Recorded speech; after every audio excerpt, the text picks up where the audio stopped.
E daí foi indo, então, né?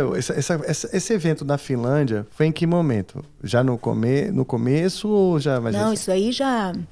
Faz tempo? Ah, faz tempo. É? Essa história tá no começo do colar de pérolas. Ah, que legal. Não lembro, não sei precisar, mas foi... Eu comecei a viajar muito para a Europa até o final dos anos 90. Eu gravei meus primeiros discos, foram todos gravados nos Estados Unidos e distribuídos para o mundo, né? Inclusive, quase não chegavam aqui. Quase não chegaram aqui. E em 98, eu gravei o meu primeiro disco, que foi abraçado pela Polygram Internacional, e me levou, quando a gente fazia, né, as turnês patrocinadas pela gravadora. Eu lembro que eu fiz 20 países em 25 dias. Uma coisa assim. Nossa Senhora. Eu, meu violão, com um disco meu chamado Chameleon, que foi lançado em 98. E com esse disco eu viajei o mundo inteiro divulgando, né? Fazendo uma turnê de divulgação de lançamento do disco. Então foi aí que eu meio que saí dos Estados Unidos, comecei a ir mais para a Europa. Então, quando entrou nos anos 2000, eu tive um outro problema na minha outra mão. Quando eu acidentei a primeira vez foi na direita, né? E depois eu desenvolvi a síndrome do distonia focal. Distonia focal Como é que é? é como se fosse um pequeno derrame que você perde o controle. Eu perdi o controle, eu fiquei... Mas ele é algo que acontece nos membros ou na cabeça? Primeiro na cabeça, mas afeta o corpo, É né? mesmo, é? É neurológico. E é focal porque é em uma parte específica do corpo. Né? Eu já conheci gente que teve na voz, tem gente que tem na escrita, que é o tal do não sei o que lá, do escrivão. Tá. Tem um nome. E eu tive muito... Eu fui a primeira violonista, uma das primeiras no mundo, olha só, a abrir publicamente que estava... Assumir que estava com distonia focal. E que os médicos disseram que eu provavelmente nunca mais ia voltar a tocar, que eu tinha perdido os movimentos. Eu perdi 90 e... Eu queria fazer um dó e um sol com sétima, não conseguia. Meus dedos não respeitavam. Nossa, e como você viveu com essa parada? Foi uma parada incrível, né? Foi uma viagem espiritual fodida, assim, nessa época eu parei, não tinha condição. Nessa turnê que eu fiz para divulgar o Chameleon, eu comecei a sentir o problema, e era um problema que os médicos não sabiam, ninguém sabia o que era distonia focal direito. Levou um ano para eu entrar num neurologista e ele falou: olha, você está com distonia focal. E pode passar para os outros dedos, para outra mão. Conheço gente que ficou 20 anos sem tocar e voltou, pegou de novo, estava lá. E muito desesperançoso, né? Mas eu tinha, na época, um mentor espiritual, estava morando nos Estados Unidos, e ele falou, já na primeira semana, assim, você vai se fazer de vítima? Olha. Ou você vai se reinventar? Então, aquilo não me deu...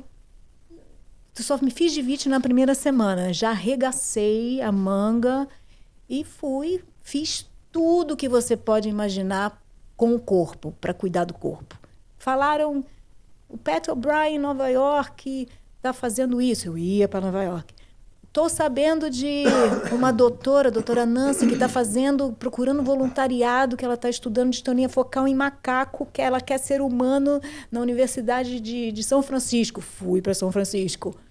E lembro, com ela eu tive que refinar, aprendi a ler braille. Olha. A letrinha de macarrão, sabe?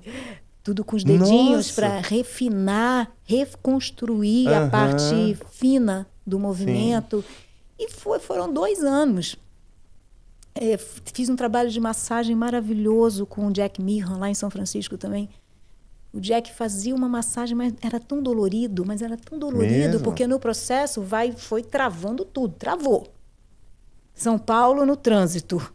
E existe a possibilidade disso ser de alguma maneira psicossomático ou era algo totalmente fisiológico?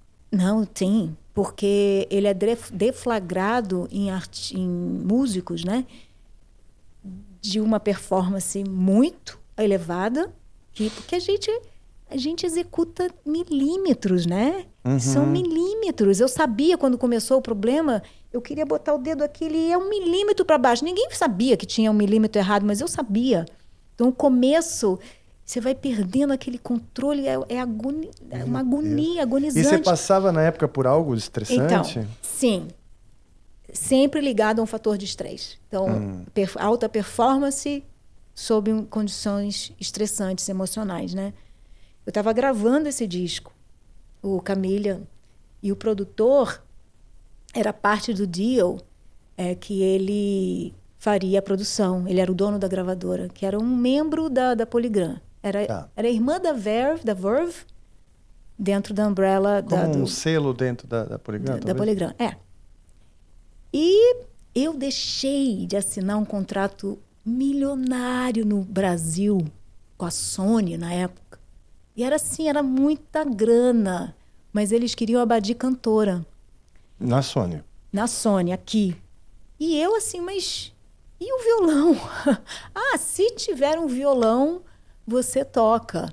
Mas eu ainda me definia como violonista que cantava. E como abandonar, né? Tudo bem que você não é mais erudita, mas abandonar o instrumento, não, né? Então, e eu fiquei com muito medo, assim, será que estou vendendo minha alma ao demônio?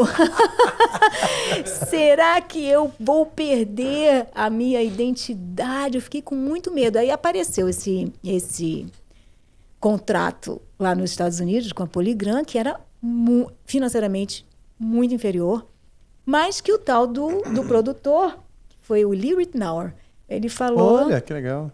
Mas ele falou que não, que eu teria liberdade de fazer tudo. Inclusive foi o Lee o produtor.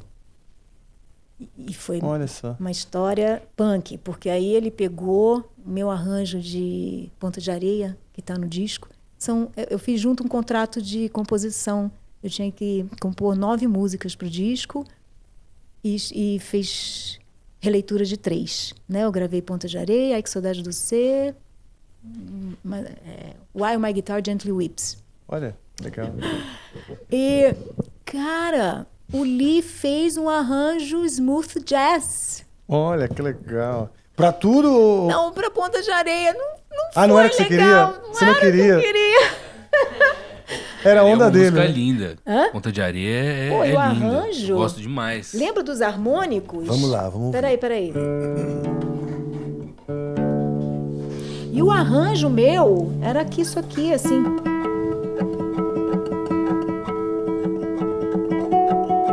Os harmônicos viraram uma referência, né, pra mim, tudo. Imagina isso aqui virar smooth jazz, não tinha condição.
Quando o Lee apresentou, eu falei, não, aí foi uma batalha. O arranjo seu já estava pronto? Já. E ele olhou e falou, pode ser mais jazz, é isso? Smooth jazz. Smooth jazz, aquela coisa meio É quase que sala de espera. Tipo, falei, não, a minha música tem muito juice, né? Tem... E aí a gente teve que comprar uma briga para tirar o Lido História. Nossa, E aí virou merda. um jazz, e foi nessas condições que a distonia apareceu. Porque assim, eu deixei o Brasil para ser Trocou o famosa, certo pelo duvidoso, de certa ser forma. famosa no meu país, que eu nunca conquistei esse lugar de destaque aqui, né? Foi a minha oportunidade ali, estava assim no gol e eu abandonei. Fui lá e o cara queria que eu tinha liberdade e não tinha.